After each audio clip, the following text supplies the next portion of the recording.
welcome to Narayana Live classes. Today we are discussing the social assignment of class 10th for July 7th dated, and the chapter is Lifelines of National Economy. So this chapter you might have studied. This chapter deals with the major lifelines, in the sense like the transport, the communication medias, etc. So this is a paragraph assignment. So this paragraph is from page number 79. So the question is from page number 79. So just read the topic and answer these questions. So let's see what are the questions in that assignment. So first question, actually this question you can answer in either one or two sentences. So the first question is like dash and dash do not move from supply locals to demand locals on their own.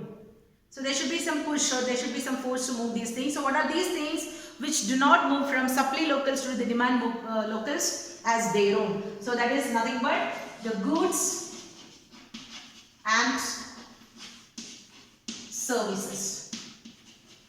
The goods and services will not move. So that is, there should be some lifeline, there should be some prerequisite to take them. It is nothing other than the transport.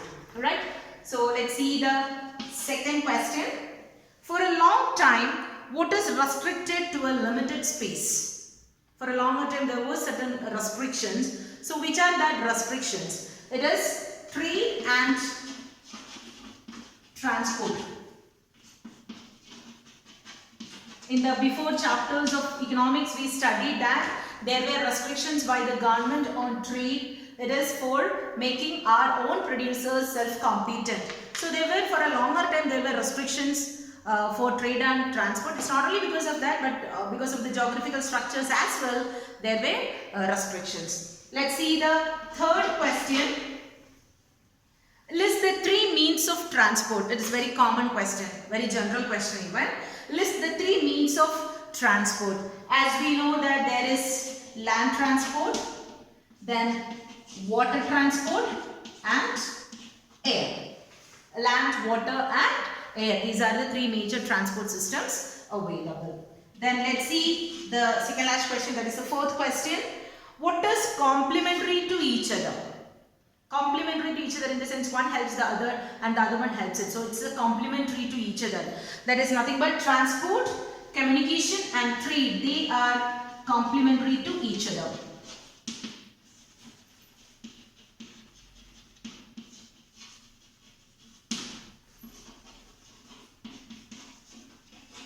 Transport, communication and trade are complementary to each other. So all these things will be there in the paragraph. When you read it thoroughly, you will be able to answer these questions. Let's see the last question of that particular paragraph.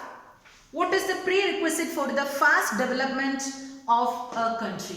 Prerequisite, what is necessary for the faster development of a country? It is, the answer is efficient means of transport. Efficient means of transport. Efficient means of transport. That is, if transport is there, naturally it will help in the development of communication. And if both are working, definitely it will support for the trade also. So we can say that they are complementary to each other, and for the efficient network, we should have a efficient transportation system also. So it's a very easy paragraph. Very easily you will be able to answer. So read it thoroughly, find out the answers and cross check with us. Thank you all.